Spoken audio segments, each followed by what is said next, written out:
Et bonjour à tous, le PMU.fr, PMU proposait un très beau plateau ce jeudi sur l'hippodrome de la butte Mortemart à Auteuil, prix Montgomery, qui n'est donc qui est le pendant du prix du président de la République, mais qui se dispute cet automne.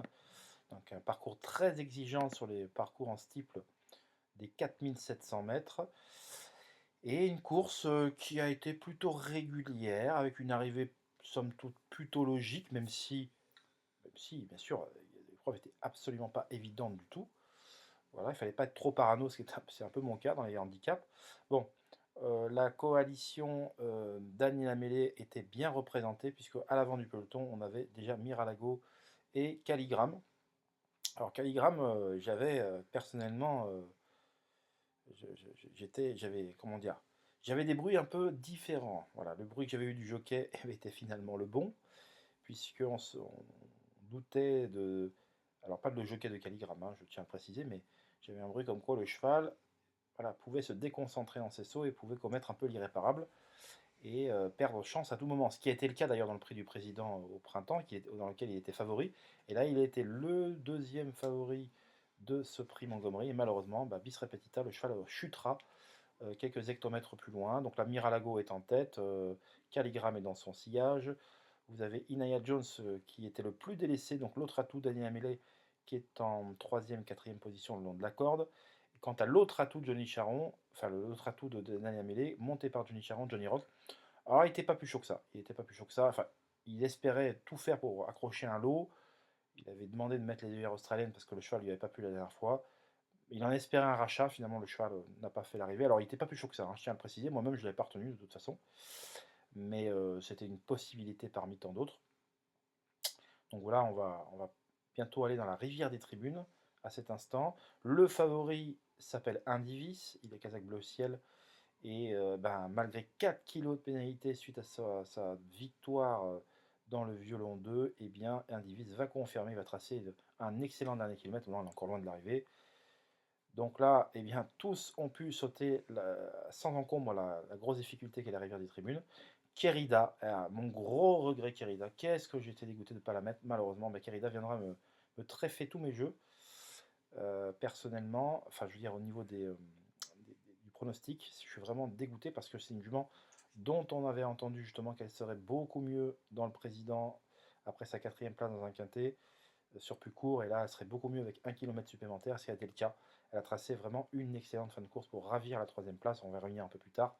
Là c'est toujours Miralago qui est en tête, vous voyez, donc l'un de ses précédents jockeys avait émis un sérieux doute à son aptitude au parcours extérieur-intérieur de l'Auteuil. Pour lui, il avait peur tout simplement, et les faits lui ont donné raison. Donc excellent jugement de Johnny Charon, hein, pour ne pas le citer, vraiment c'est un jockey qui sait où il habite, et ça fait plaisir. Alors là, on voit Caligram déjà qui commence à perdre un peu de rang. Alors il est toujours dans le coup, mais il a moins d'action qu'au cours de la première partie du parcours. Donc là, on va sauter le rallye chain fence, et Miralago est toujours en tête, flanqué à son extérieur de Benou, le pensionnaire de Marcel Roland qui lui prend un minimum avantage. Inaya Jones là saute, hop, et chute, et va entrer dans sa perte. Caligram, il y a le numéro 7 qui va également chuter go face du Berlay. Enfin, voilà, c'était un carambolage. Malheureusement, le numéro 6, Corail de Bel-Air, va être arrêté.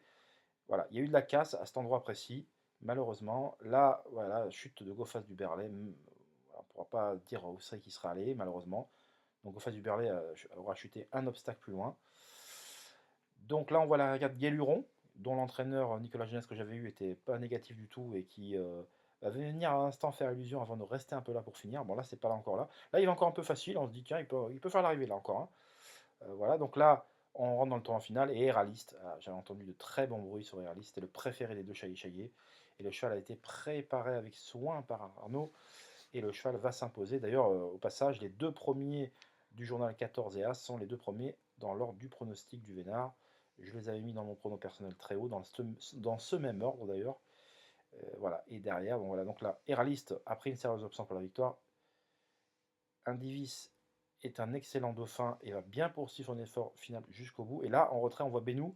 Et Écoute en tête, Écoute en tête qui aura longtemps fait illusion pour une place avant de flancher pour finir. Kérida, qui n'a rien fait du parcours, va venir treffer tout son monde pour l'obtention du deuxième accessite.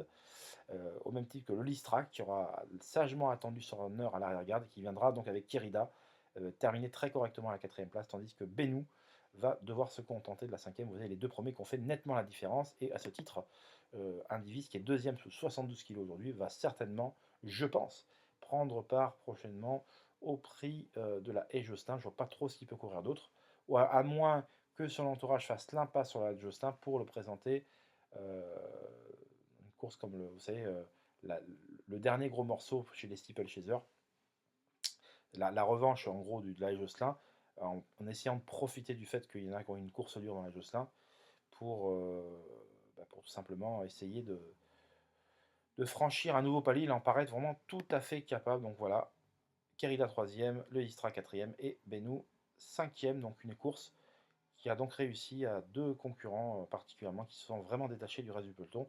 C'était une très très belle épreuve. Ces chevaux-là étaient retenus très haut chez moi dans l'ordre qui nous intéresse.